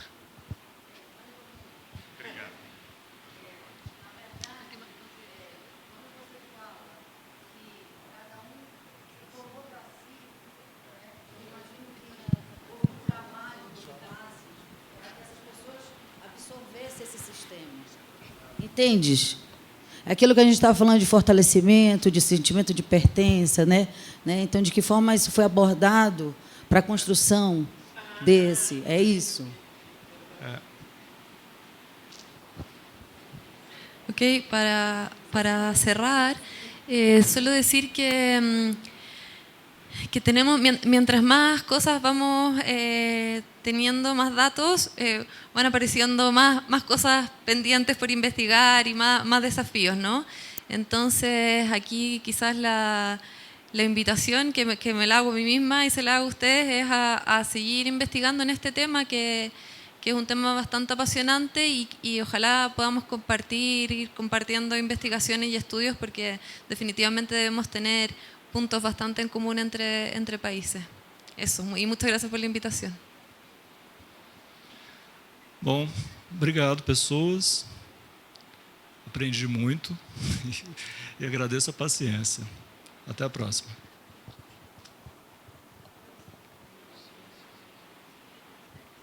Muito bem.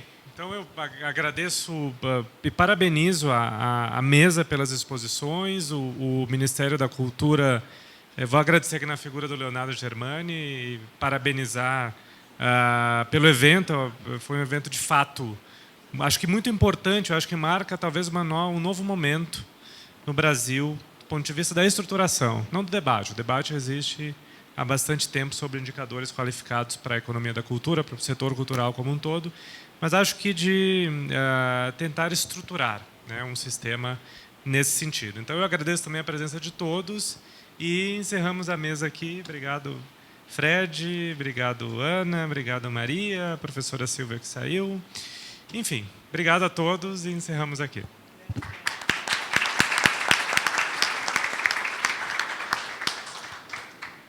Muito obrigado, Leandro. Obrigado a todos. Bom, pessoal, com isso encerramos o nosso evento, o Seminário Latino-Americano de Informações e Indicadores Culturais. Queria agradecer muito a todo mundo que veio, que conseguiu, nesse final de ano, essa agenda complicada, sair, se dedicar a esse assunto, a esse debate. Eu acho que foi muito bacana e com participação muito qualificada e muito presente. Queria agradecer demais a todos vocês. Queria agradecer a todos os parceiros que ajudaram na construção desse evento. Queria agradecer o o Lucas da organização, o pessoal da técnica, as tradutoras. Queria ressaltar o papel da equipe do Ministério da Cultura, a Adriana, a Laura, a Valdinéia, a Priscila, Tiago, o secretário Guilherme, ao diretor Pedro Vasconcelos, a nossa consultora agora, Cristina Lins, que todo mundo aqui conhece, que está agora parceira nossa, ajudando nesse desafio lá no Ministério. Quem mais? Tem tanta gente para agradecer nessas horas. Bom, só dizer, a gente vai... Quem for de fora de Brasília e estiver aqui e não tiver problema de horário, não for embora hoje à noite, a gente vai pegar uma das vans e vai fazer uma volta pela cidade para conhecer. Então, quem for de fora de Brasília, quiser fazer uma volta, conhecer a cidade, olhar e tal, a gente vai fazer um city tour agora para quem for de fora e não tem muito tempo para conhecer a cidade. A gente vai sair agora, logo em seguida. Então, quem quiser, fala com a gente. As apresentações todas que foram feitas, amanhã, vocês vão conseguir encontrar lá no site do SNIC, SNIC Cultura Gov.br, na página da programação do evento, vai ter o link para download de todas as apresentações que foram expostas aqui e links pertinentes.